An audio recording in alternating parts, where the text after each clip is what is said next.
Obviously, as Poles, we should say, oh yeah, people come here because that King City, that city of Pope, this and that. No, technically, it's something like this. All around Europe you can find beautiful, amazing places, and nobody knows.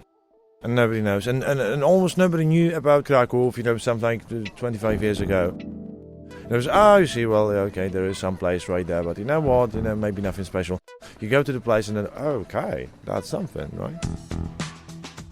Meet Palle Bo, a full-time traveler and digital nomad from Denmark on an epic journey around the world.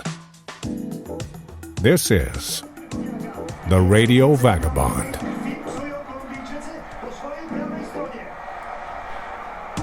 What you hear in the background is the World Championship of football, the World Cup of football from Russia. And the two teams that are playing on the TV here in my brand new Airbnb apartment is Poland and Colombia.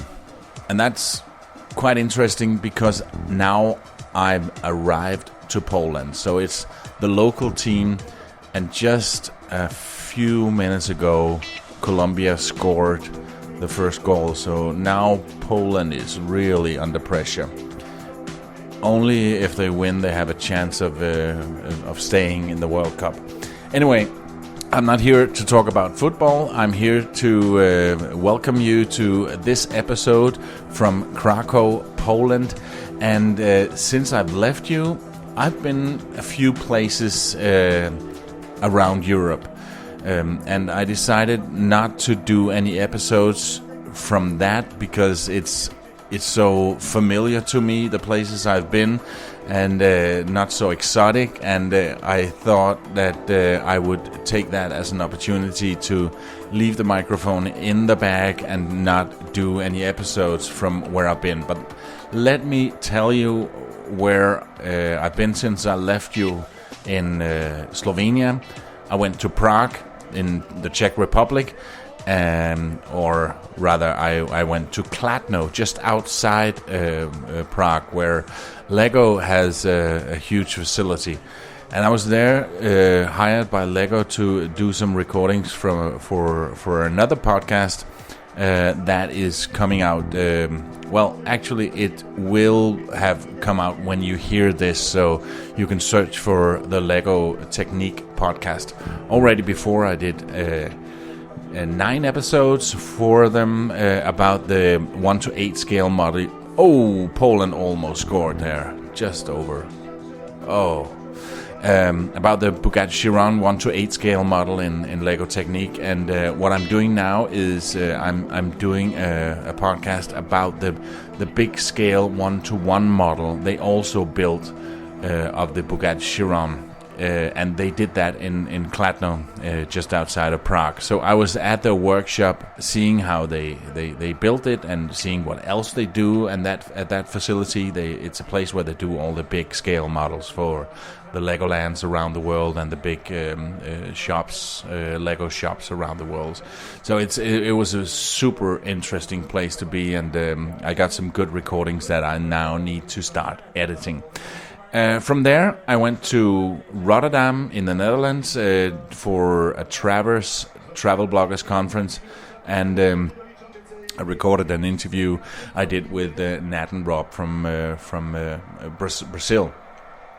And from there, I went to Denmark, partly, of course, to see my family, but also to visit some clients. I went to a podcasting conference in Copenhagen and saw some more clients there as well. And then I was also in Billund to do an interview for this podcast I'm working on with a guy from LEGO. And then I went to Cannes to attend the Cannes Lions and meet some clients. It's a good place to do some networking with my potential clients from Denmark. And then up to Germany, to Wolfsburg, where the Volkswagen Group has their main office and facilities, and that was also part of the LEGO project. We went to a special place where they have a test track. That was where they revealed that they did this 1-to-1 scale model of the Bugatti Chiron, and we were on the test track trying to get it to work, and everything was super exciting and very dramatic. And if you want to hear what I recorded there and what else happened, please go and search for the LEGO Technic podcast in your podcast app. Now I'm back with you. I came to Krakow just an hour ago, and here I'm gonna stay for at least 2 weeks. I'm going to be doing some stuff here in Krakow and seeing Krakow. This is the first time I've been to Poland, and I'm super excited about being here. And also it's a place with a nice Airbnb apartment, and I need to do some editing on both my work with the LEGO Technic podcast and other clients, and also hopefully do a lot of editing of the Radio Vagabond podcast, so you can get more of those. So this is it. Now we're back. My name is Palabo, and this is the Radio Vagabond podcast. The ultimate destination for armchair travelers who are looking for inspiration to get out into the real world and let loose their wanderlust. Welcome to the Radio Vagabond, episode 179 from Krakow in Poland. Partly supported by Hotels25.com. If you ever need a place to stay anywhere in the world, start by going to Hotels25.com. It searches a bunch of the biggest hotel search sites in one simple search and helps you find the best price quickly and easily. Hotels25.com. It's best price guaranteed. The Radio Vagabond. Gotta keep moving. It's Sunday morning here in Krakow, and I decided to get up early and leave my computer alone for the day. I've been doing a lot of work the last week. Well, actually, I've been here almost a week now, and I've been sitting in the apartment most of the time, just working away.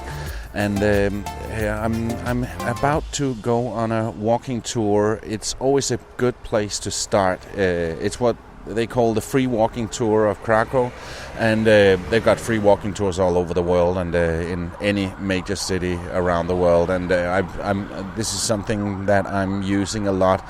It's always a good way to just get a first look at a place, and then from there decide on what else to see if there's anything else. But I'm about to head on that, and it's going to be interesting. I would love to hear from you, and now there's a new and very simple way for you to send me a voice message. It's a cool little web-based app called Telby, and all you need to do is click on the banner on the radiovagabond.com where it says "Talk to me," and then just talk. Tell me where you are and what you're doing while you're listening to this. It's super simple, and one of the cool things is that you can listen to it and redo it if you're not happy with it before you click send. Please try that. I get a small soundbite that I can play here on the show, and it's always wonderful to hear from you guys. You can, of course, also fill out the form under contact on the website. Okay, I think I found them. They're right at the outskirts of the old city, and I see four yellow umbrellas, and on the tip of the umbrella there's a flag. There's a Spanish flag, a German flag, and two with English flags. So I guess this is the way you decide on which group to go with. But wow, there's a lot of people here. I found two different companies that does walking tours here in Krakow, and this one, they do 4 today at 10, 12, 2 and 4, and still, even though they do it so often, there are a lot of people here. I would guess around 100 people. Hello. Good morning. Joining? Yes, please. Good. So, where are you from? I'm from Denmark. Denmark. It was for me sound like at least 2 months without people from Denmark. So you came back. It's about time. Good. And you guys? From Emirates. Dubai. From? Dubai. Oh, Dubai. Good. I've never ever visited. See, Dubai is not even on my bucket list. Right? It should be. It should be. Maybe one day I will be wealthy. Ladies and gentlemen, welcome to the Old Town Tour. My name is Tomasz. Tomasz is my name. My nickname is Cullen. Or one of my nicknames. Long story. The guy who's doing the tour is a smiling, very, very tall young man with a beard. Well, the kind of beard where he's got hair on his chin, and he doesn't have a mustache. He's almost bald, and he's got piercing in both eyebrows. And he's going around the group asking where people are from. Let me just catch up here. Tomasz is his name, but he has many nicknames. Kalen, Big Tom, the Giant. He's the one and only 2-meter guide in Krakow at 6.7 feet. He's born and raised in Krakow and graduated from the Jagiellonian University, sorry about the pronunciation, with history as his major subject. And the thesis subject was on Krakow. So he's the perfect person to tell you stories about the old town in Krakow. Ladies and gentlemen, first of all, definitely you should know at least something about the company, right, guys? As we're walking through the old town, let me share some facts about it. And now, facts about where we are. Krakow's entire old town, including Wawel Castle, the Market Square, and the Jewish district, was one of the first sites to be added to the UNESCO World Heritage List when it was created in 1978. In 2013, Lonely Planet voted Krakow Square the best market square in the world. In Polish it's called Rynek Główny, and it's also the largest medieval town square in Europe. It's a square space surrounded by historical townhouses and churches. The center of the square is dominated by the Cloth Hall, with 2 towers, one slightly higher than the other. There's a knife that hangs from a rope on the wall of the Cloth Hall. There's a legend that tells the story of 2 brothers who built the towers. When one of them realized that his tower could not be as tall as the other one due to weak foundations, he killed his brother with that very knife out of envy. The knife hangs there as a reminder of humbleness. But I'm not sure the story is totally accurate. According to Polish folklore, there was a dragon that lived at the foot of Wawel Hill who required regular offerings of livestock so he didn't end up eating the local human inhabitants. The dragon was killed either by the sons of the city's founder, King Krakus, or by the cobbler's apprentice, depending on who's telling the tale. There's now a statue of the Dragon of Wawel Hill close to Wawel Castle. It's a bit of an attraction because it spews fire every few minutes, thanks to a natural gas nozzle installed in the sculpture's mouth. And that was facts about where we are. And this is where we end the tour at Wawel Castle. And Tomasz is kind enough to spend a little extra time with me for a chat. According to Walkative Free Walking Tours website, Big Tom is a huge fan of British comedy and coffee, and was a full-time guide to his children before becoming a part of the Walkative team in 2015. So Tomasz. So Tomasz. It's very flat. It's sh. But it's just with an S at the end. No, it's okay. They have sounds like sh or sh exactly, but also Portuguese vowels, for example. If you look at the language, they are really close because they have also, just like Poles. We have 2 different types of vowels. Some of them they are very flat. Exactly, they're really short, like a, e, I, o. That's just right. And some of them actually they are really deep and long, like on. Just like in Portuguese. And if you listen, for example, to Brazilian Portuguese-speaking people, they're is very long, and in some of their vowels are very flat. But the languages are not similar, are they? It's totally different. Yeah. It's a totally different thing because we are exactly Slavs. I mean, like I said, you see, during the tour, all of us, once upon a time we came from India, so it's only the question how far we are from Sanskrit, right? But come on. But in the very same and exactly somehow, in this weird way, in this lucky way, we are really close with our pronunciation. But it's funny with the languages here in Europe, especially in this part of Europe. There's a lot of Slavic languages, and then there's Hungarian, which is off the chart different. Yeah. I mean, with Hungarians, you can relate to Finland and to Estonia. Right, they have actually mutual ancestors. Right, that's one group of language. When I was in Hungary, actually a free guiding tour guide told me that when he sees a group of Finnish people speaking from a distance, he thinks it sounds a bit Hungarian, but then when he gets closer, he can. Oh, it's not. It's not at all. Yeah. So that's about families, but in a very similar, like I said, you see, well, that's amazing thing how you can track languages and how you can track actually similar words, and it's just. Yeah. And Danish, Norwegian, and Swedish are quite similar, but Finnish. Off the charts. Yeah, and also, come on, so many times I found that I see people from Finland, they are so upset when you say, oh, so you are from Scandinavia, Scandinavian, aren't you? No. Yeah, so that's something. I mean, it's always like that, and always know about politics, and always because of politics in history, and come on, just moving on around foreshore. You had a few conversations about Kalmar Union, right? There are some people who say, "Oh, that was great." Oh, not really. Have you ever wondered what the places in this podcast actually look like? I have. So I started following the Radio Vagabond on Instagram. Simply by searching Radio Vagabond. So, Tomasz, why should people come to Krakow?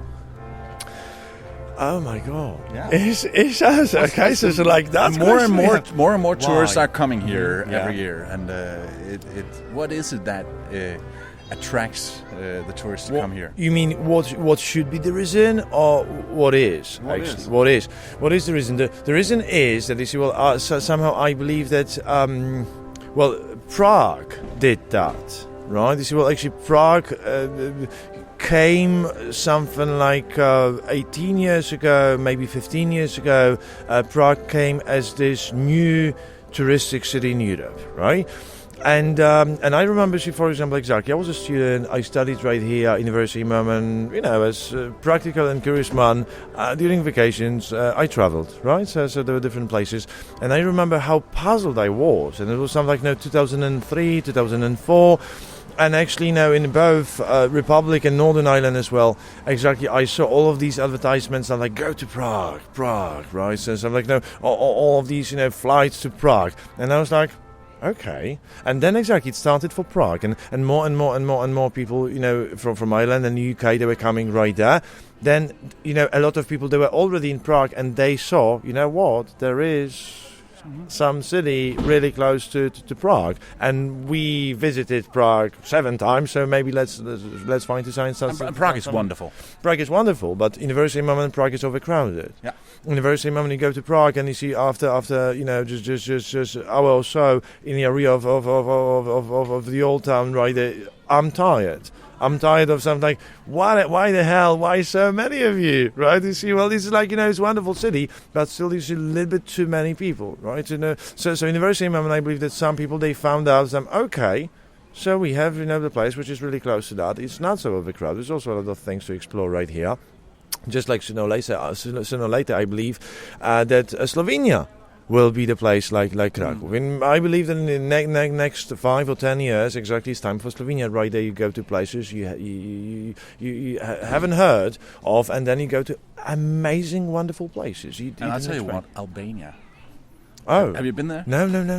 I was in Tirana recently, and hardly any tourists come there, but I could see that as the next big thing. Yeah.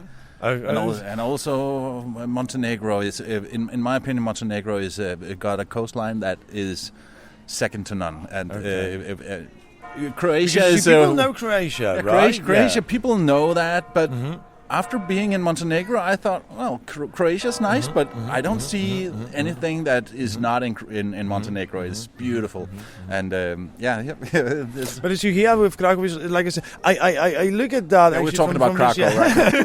I mean, I should tell you, this is the best place ever. Like I said, obviously, as Poles, we should say, oh yeah, people come here because that king city, that city of Pope, this and that. No, technically, it's something like this. All around Europe, you can find beautiful, amazing places, and nobody knows, and almost nobody knew about Krakow, something like 25 years ago.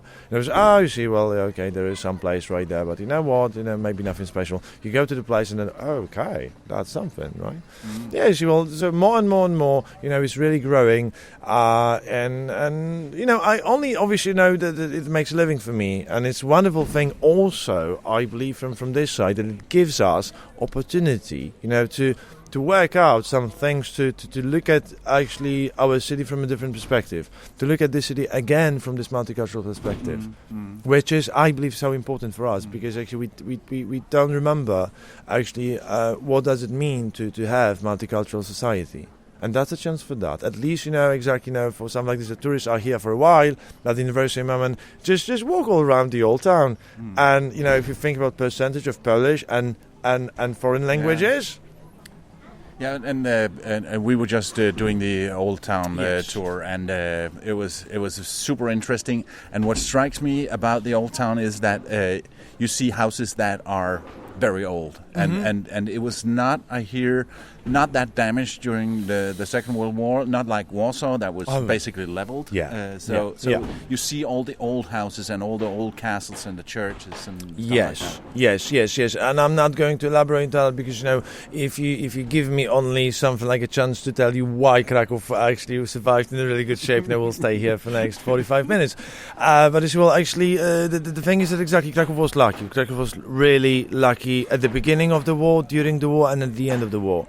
And that's how exactly, as you say, if you compare Krakow to Warsaw, right? Warsaw, as you say, was demolished to the ground. Exactly. If you think about the old town of Warsaw, half of one building survives. Really, right? Half of one. So you should say just 100% of the old town, right? 84% of left bank Warsaw demolished to the ground. Right here, it's a totally different thing. That's how always we say Warsaw was in fact rebuilt. Warsaw was recreated. Krakow only renovated. Even people from Germany somehow, maybe see with your previous question, people from Germany coming here, people coming from beautiful cities like Nuremberg, like Dresden, like Köln, they are wonderful. In a very same moment, they were rebuilt. They were totally rebuilt because that's obviously the German cities also were victims of the war.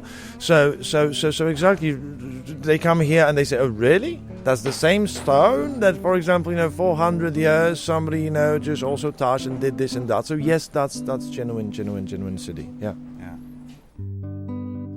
Walkative free walking tour offer 4 different tours of Krakow: Old Town Krakow, Jewish Krakow, Communist Krakow, and Macabre Krakow. If you go on a tour with Thomas, make sure to say hi from me. This giant among guides is very passionate, excited, and fascinated about Krakow. He loves his city, and it shows. Find the links in the show notes. So tell me a little bit about your organization.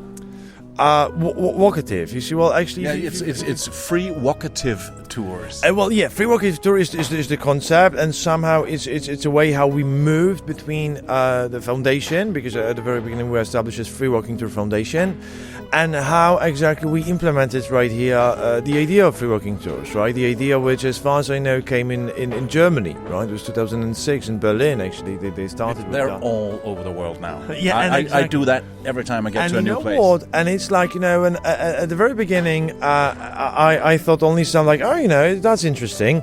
But you see, well, it's not because I'm part of that. But you see, I strongly believe it's amazing. It's amazing way of service. right? Because come on, it's something like this. You come, you approach something. You would like to buy something or take something. You do somehow. You take it. You touch it. You squeeze. You taste. And think, oh, that's good. Okay, it's really good. I'll pay for that, right? And for example, you pay as much as you want. And because always usually we believe that we are fair people, so you pay what you believe it's fair. In the very same moment, you see, for example, there's another thing, and you touch something and you think, oh, you know what, maybe not for me, maybe not so great, so and you pay nothing, and it's okay. And it's I believe it should be like this. Maybe finally, for example, if you think about slowly the way we move towards. In the past, I know I'm just whining like the old man, but you see, there was something. But come on, I'm 36. So in the past, it was something like you can think like, oh, you know what? In the past, things that were way better, right? And nowadays, if you think about cars, if you think about services, things are like, okay, in the next 5 months you will come for another one because it will break or whatever. In the past, things were better. Maybe better solution for our economics would be something like to change actually the idea we work. Like first you provide people with the service, and then they will pay for that, right? And we'll see if you survive, right? Can you guide me to any restaurants here that does that? Michelin star preferred. But you know what? Also, I thought about this restaurant. Somehow you see, actually, as far as I know, actually waitresses, they live like that, in the US. Actually, they call this one tips, right? Yeah. In the very same moment, that's so many times 95% of their salary. So it's not really a tip. Yeah. It's just actually their salary, which depends on their service. Yeah. Yeah. And it's somehow I believe for countries like former part of Soviet bloc, because communist economics was way different. Communist economics was lack of competition, was lack of competence. You were paid because you were paid. Yeah. And the better thing is, you are paid because you are good. And we are good. So. And I get the feeling that with tips in restaurants here, it's like it is in Denmark, that it's not something that's required. It's nice if you get super service, but it's not something that you expect, like in the US and many other places. Yeah, exactly. But I believe it's somehow it's really fair thing, because people they so many times okay, and what about these people? They, for example, they go for your tours and they just walk away. Okay, they walk away. But in the very same moment, you will. I believe, I somehow judge, people all around, just think about also how I react, how I also live, and that's the thing. If you, for example, if you get something really good, you think like, okay, this win-win situation, because now I believe there's no chance to be just ripped off, to feel ripped off. And how does it work for you guys? Do you get a percentage of what comes in with the tips, or is it a fixed salary? No, or obviously, you think about technicals, right? This is. I'm just curious. I've been wondering about it. Maybe I want to become a tour guide. So okay. So I hate politics. Like I said, I told you a few times today exactly. But it's okay. Always the Poles we are pretty bad with money, right? Exactly. We cannot talk about money. Actually, we are. It's okay, also okay. That's just say no comment. But that's the way. So actually, I remember the very first private tour I had, and there was American family. And they asked me so many questions, and the tour was really exhausting. I mean, it was great because they had really great questions. But you see, at the end of the tour, there was almost 4 hours, and I just barely had the time just to drink something, just talking always, answering all these questions. And on the way back, you see, actually, I brought them back to the hotel. And it was paid tour, right? It was private paid tour. And this gentleman, he said something, oh, thank you very much. And he gave me something, right? And like I said, it was the very beginning for me. And I was like, okay, what's that? And I said, like, oh, there was something like, 200 zloty, right? And I was like, well, sir, but you know what? It's a paid tour. You paid that already. I mean, the company which just booked that, it is paid already. And he said, no, it's a tip, And I was like, well, sir, but you know what? It's too much. And then he said, you know what? There's one lesson, right? You get the tip, you smile, and you say thank you, right? That's the way. And remember, but yes, I was saying thank you, sir. I will. But in the very same moment, it's like in Poland we are pretty bad with things like that. We are pretty bad with receiving things, with receiving money, and also we're pretty bad with talking about money. So do you get a sense that 99% of the people pay something, or are there people that are sneaking away when the tour is over? They are, obviously, yeah. I mean, I'm not so upset by that. I mean, it's like... I would be. You know what? I told at the beginning, right? As you were just starting the tour, I told you that exactly this concept exactly works like street art performers, right? And you can find that for example, exactly there is a kind of show, and then the show is just about to be that's that, and then that's amazing. You see when they shout something, and by the way, just don't be just like these cheap bastards right there, just walking away. In a very similar, I'm not going to mock people like this, because it's like, it's your choice to be cheap. Just be cheap, right? You see, well, actually, that's I believe that's my thing to say something like, ladies and gentlemen, that's the way I make a living. So if you know that, right, that is, I'm just 100% based on the tip.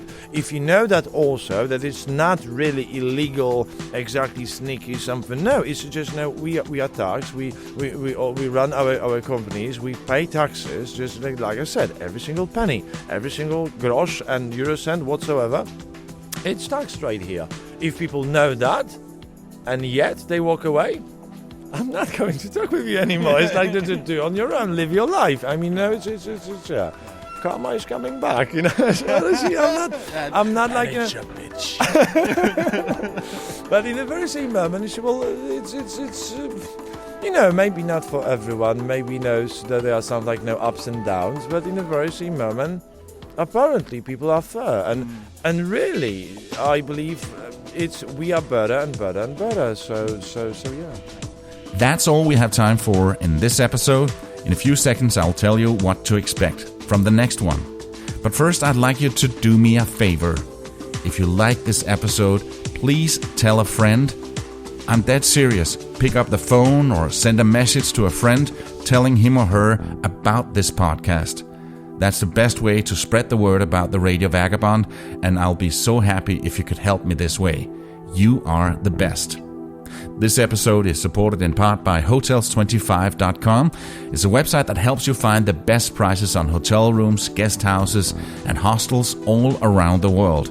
Hotels25.com. Next week on the Radio Vagabond. I'll be back with more from Krakow and the surrounding areas. Next week's episode is going to be both cheerful and kind of depressing.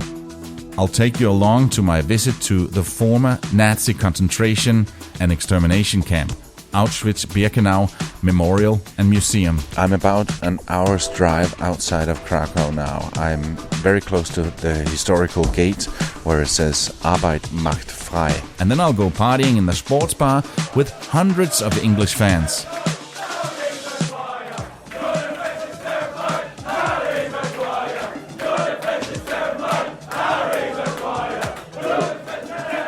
My name is Palabo, and I gotta keep moving. See ya.